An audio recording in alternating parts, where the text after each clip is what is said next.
Black hole अगर अर्थ के पास आ जाए तो सबसे पहले क्या नष्ट होगा? जरा कल्पना कीजिए, एक ऐसे पिंड की जिसे देखा नहीं जा सकता लेकिन जो सब कुछ अपनी तरफ खींच सकता है।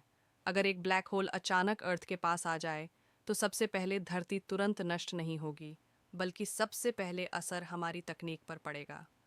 धरती की कक्षा बिगड़ने लगेगी, सैटेलाइट्स अपनी जगह से हटने लगेंगे और जीपीएस, मोबाइल नेटवर्क और इंटरनेट जैसी सुविधाएं काम करना बंद कर देंगी। इसके बाद जैसे जैसे ब्लैक होल पास आता जाएगा, उसकी ज़बरदस्त ग्रेविटी धरती को खींचने लगेगी। समुद्रों में भयानक ज्वार भाटा उठेंगे, कई किलोमीटर ऊंची लहरें बनेंगी और पूरी धरती पर जोरदार भूकंप और ज्वालामुखी फूटने लगेंगे। यह धरती के प्राकृतिक संतुलन को पूरी तरह तोड़ देगा। जब ब्लैक होल और करीब आएगा, तब इंसानों के लिए हालात और भी भयावह हो जाएंगे।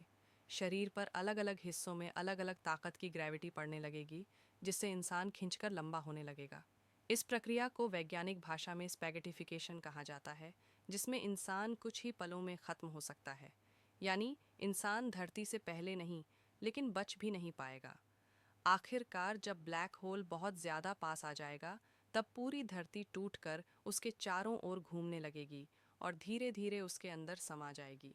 जैसे ही धरती के टुकड़े ब्लैक होल की सीमा के अंदर चले जाएंगे, वहाँ से वापस लौटना असंभव हो जाएगा। सबसे हैरान करने वाली बात यह है कि ब्लैक होल के पास समय भी अलग तरह से काम करता है। बाहर से देखने वाले को लगेगा कि धरती बहुत धीरे धीरे नष्ट हो रही है, लेकिन धरती पर मौजूद लोगों के लिए सब कुछ ही मिनटों में ख़त्म हो जाएगा। अच्छी बात यह है कि फ़िलहाल कोई ब्लैक होल अर्थ के पास नहीं है, लेकिन यह कल्पना हमें यह समझाने के लिए काफ़ी है कि ब्रह्मांड कितना शक्तिशाली और रहस्यमयी है और हम उसमें कितने छोटे हैं। अब आप बताइए, अगर आपको पता हो कि ब्लैक होल अर्थ के पास आ रहा है, तो आप अपना आखिरी दिन कैसे बिताएंगे? कमेंट में ज़रूर बताइए।